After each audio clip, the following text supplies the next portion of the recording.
안녕하세요. 저는 19년째 전주에서 독서 토론 모임이 진행되고 있는 리더스 클럽에서 활동하고 있는 조석중이라고 합니다. 이렇게 책을 읽는 사람으로서 여러분들에게 제가 아끼는 책을 소개할 수 있어서 참 기쁩니다. 살면서 좋은 일도 많이 있으시겠지만 왜 이렇게 사는 게 힘들지 이런 생각이 들 때가 있죠. 또한 요즘 코로나로 가장 큰 변화 속에서 고통받고 계시는 여러분들도 많이 계실 겁니다.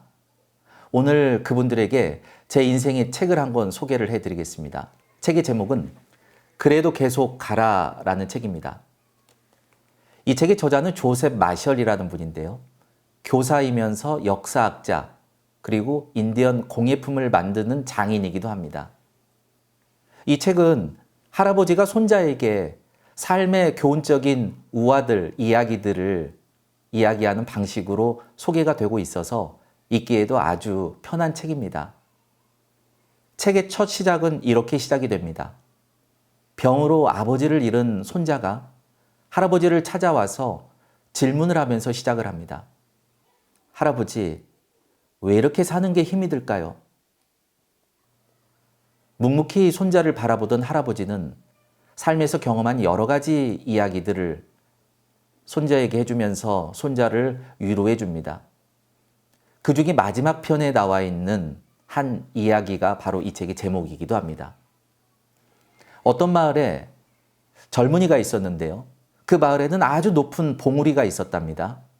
굉장히 힘들게 그 봉우리를 올라갔더니 밑에 펼쳐진 풍경은 아주 감동적이고 그리고 감탄이 나올 정도로 너무나 멋진 풍경들을 봤습니다.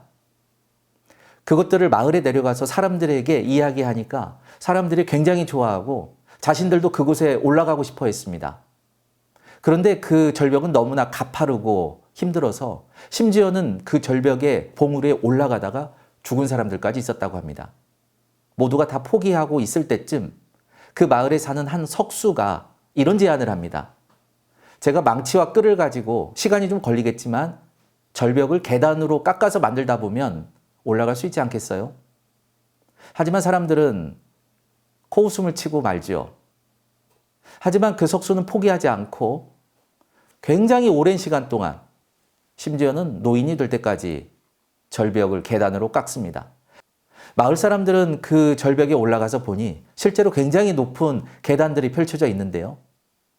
놀랍게도 그 계단의 구석 끝에 이러한 단어가 항상 이렇게 새겨져 있었습니다.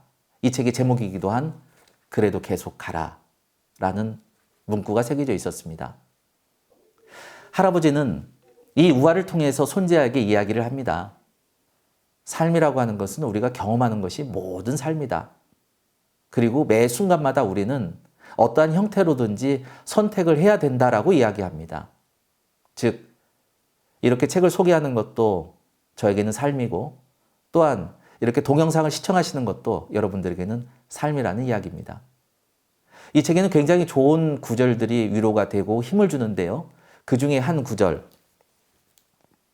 가장 약한 발걸음이 폭풍을 이긴다. 인생이란 한 번에 한 걸음씩 걸어가는 여행이란다. 때로는 쉬울 때도 있지만 우리의 여정에는 힘든 경우가 너무나 잦지. 그래도 우리는 그렇게 한 걸음씩 걸어가야 한다. 여러 가지 힘든 일이 있으시거나 이 일을 계속해야 되나, 그만둬야 되나 이런 고민이 드시는 분들께 오늘 제 인생의 책, 그래도 계속 가라 이 책을 한번 추천해 드립니다. 감사합니다.